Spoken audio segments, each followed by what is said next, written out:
Are you thinking about becoming a freight broker? Well, before you dive in, let me save you from making the mistakes that can cost you thousands and slow down your success. Hi, my name is Lida. I have been a truck driver, dispatcher, a fleet manager, and I have worked with shippers like BMW, US Army, and multi-million-dollar manufacturers. So trust me, I know what I'm talking about when it comes to freight. Before we start, please subscribe and like this video to help grow the channel, and let's jump start in. If you are new to this industry, there are some big mistakes that can cost you time, money, and trust with shippers and carriers. So let's dive into the most common ones and how to avoid them. Mistake number one, trying to cover every type of freight.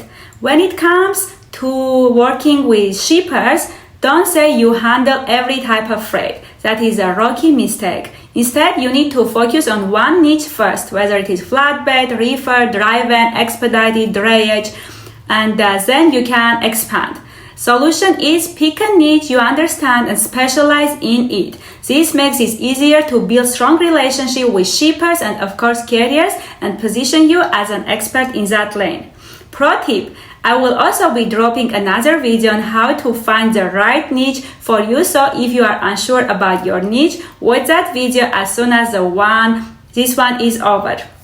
And remember, if you don't have a niche, shippers won't trust you. This is a new profession with new terminology and processes, and you cannot learn everything at once. Start small, master one niche, and grow from there. Mistake number two is underpricing and low margins. I know a lot of new brokers take loads with low margin just to gain business, but I don't advise it, especially if you are running at a loss. Why this is a bad idea? First of all, it is deceptive to the shippers if you start low and then raise your rates. You need to make a profit, even if it is a small one, to stay in business, right? If you lose money, it should only be to maintain an existing customers, not just to win a lot.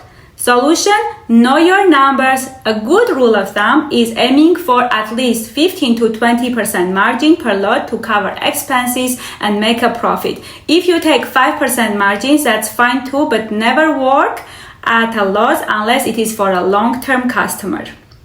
Mistake number three, not building direct carrier relationship. I know everyone says that you have to build a relationship, but new brokers rely too much on load boards instead of building direct relationship with carriers. While load boards can help you find trucks quickly in the beginning, long-term success comes from having a strong carrier network.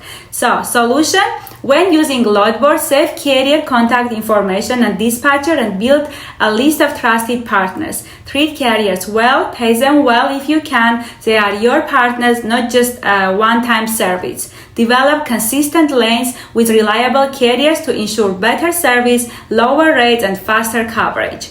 And remember, the best brokers don't scramble for trucks last minute. They have trusted carriers ready to go. Of course, everything can happen, cancellations can happen, but most of the time they rely on their trusted carriers. Mistake number four, poor carrier relationship and not vetting them. A huge mistake is booking any carrier without proper vetting. This leads to late deliveries, double brokering, or even cargo theft. So watch out. Solution, always vet carriers properly. Use Carrier 411, FMCSA, and other tools to check safety records, insurance, and post reviews. Avoid double brokers. They will destroy your reputation. Build a core group of trusted carriers for consistent, reliable service. Pro tip, a bad carrier can cost you a shipper forever, so do your research. Mistake number five, not having a clear contract and payment terms. Failing to set clear payment terms lead to delayed payments and cash flow issues. So solution, use broker carrier agreement to protect yourself. You can even hire a lawyer. I would highly advise to do that. Factor invoices if needed to get paid faster and keep cash flowing. Rule of thumb, set payment terms upfront so there are no surprises later, and make sure that you get your cash flow going. Mistake number six, Overcomplicating the business structure. Many new brokers waste too much time setting up an LLC, website, building before they even secure their first customer. Solution is simple. Keep it simple. Set up your LLC and broker bond, or if you are an agent, get an agency, find paying customers first, build everything else later. Remember, if you don't have a shipper, none of that extra stuff matters. So, make sure that you start from the most important ones.